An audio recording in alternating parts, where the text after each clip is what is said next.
World Report. Sorry, baby. Sorry. The government says childhood vaccines are safe.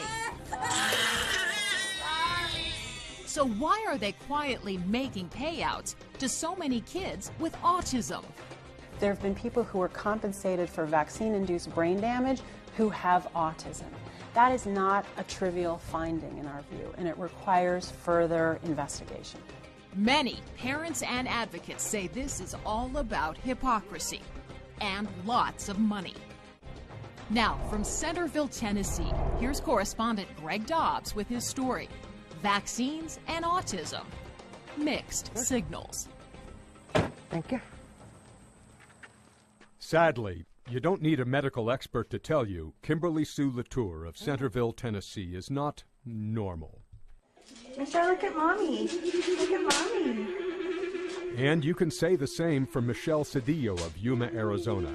Both girls are brain damaged, and both have limited language and socialization, lots of repetitive movement, no eye contact, no tolerance for change. This is a traditional picture of severe autism.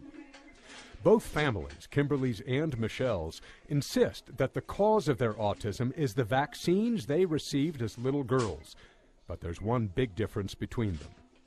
Despite the fact that the United States government insists, because of some studies, that vaccines don't cause autism, Kimberly was compensated for her condition by a special court created 25 years ago by Congress to pay damages to people for what are called their vaccine injuries. She's been compensated. Michelle has not. Hi, Eric. Eric was born January 23rd, 1998. He was 8 pounds, 13 ounces. It was a long labor. He was much bigger than any of us would have expected. He was perfect. Although much more mildly autistic, Becky Estep's now 13-year-old son Eric is another example. You can't hide from me anymore. Perfect until 9 months.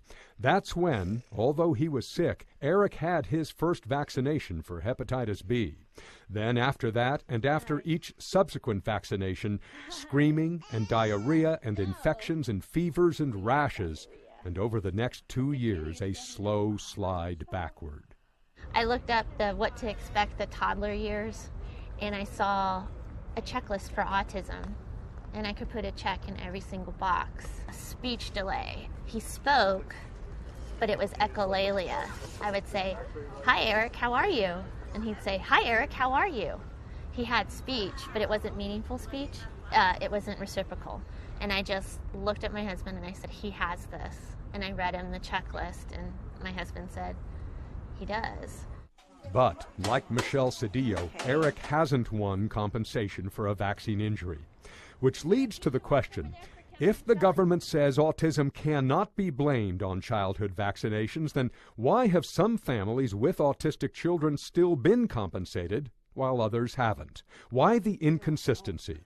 It turns out it seems to be determined by both timing and semantics.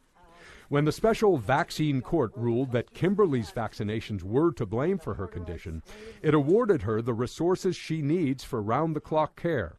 The money came from a trust called the National Vaccine Injury Compensation Program, funded under a congressional mandate by pharmaceutical companies for victims of vaccinations gone bad. Happy birthday to you. Michelle, whose medical records show that she was just fine before her first vaccinations for measles, mumps, and rubella, went to the same court, claiming the same kind of cause and effect between her vaccinations and her condition. But the outcome was different. The National Vaccine Injury Compensation Program denied a link and didn't award her a cent. Yet the chilling story that Kimberly's mother, Sue, tells mirrors what Michelle's mother says also happened to her. Kimberly was born perfectly normal. No medical issues at all. You're going to fly off today? She's hanging on pretty good. But at 9 weeks came the first of Kimberly's childhood vaccinations. It changed the family's life forever. When she was given the shot, Kimberly screamed like a wild animal, a feral cry. I have never And I pray to God I never hear it again. Heard a baby cry like she did. And this is not just a child screaming because a needle's going This into the wasn't a arm. baby crying because of that. No, and it was within 15 seconds of her getting that shot. By that night, Kimberly was even worse. She was full-blown grandma. So I had never seen For a people baby. who don't know what that means, A grand mal seizure is when the head goes back, the arms are flailing and jerking. It's totally involuntary. today, Kimberly, born in the early 80s, is almost 30 years old, mentally disabled, subject to seizures, and autistic. Compensation from the federal fund relieves a financial burden, but that's all. I would give everything we have got, everything she will ever have, everything that we would do and walk on this road if I could have a normal child. Money means nothing. The only thing it means to me is my daughter's comfort later in life. Not even comfort, safety. A good foundation for her. But there's no money like that to provide a foundation for Michelle Cedillo. Born in the mid-90s, she'll be only 17 next week. Or for Eric Estep, who is just 13. The timing of their births was bad. Because unlike Kimberly Sue Latour, by the time Michelle and Eric were having their childhood vaccinations, Sorry, baby. every state was mandating them and a lot more kids were getting them. And a lot more parents were reporting awful reactions. In Michelle's case, that includes seizures, which continue to this day. And in most cases, loss of language, diminished social development, part of the sometimes slow but certain onset of autism. What do you think about over there for our picnic? All right. Becky Estep and her husband, a lieutenant colonel in the Marine Corps, filed in the vaccine court for compensation. Compensation for an injury they believe was caused by Eric's vaccines. They didn't have scientific proof, but they saw no other plausible explanation for the behavior disorder that haunts their son. If I would have had Eric and I would have delivered a baby that was disabled from the beginning, I kind of would have accepted that was my lot in life.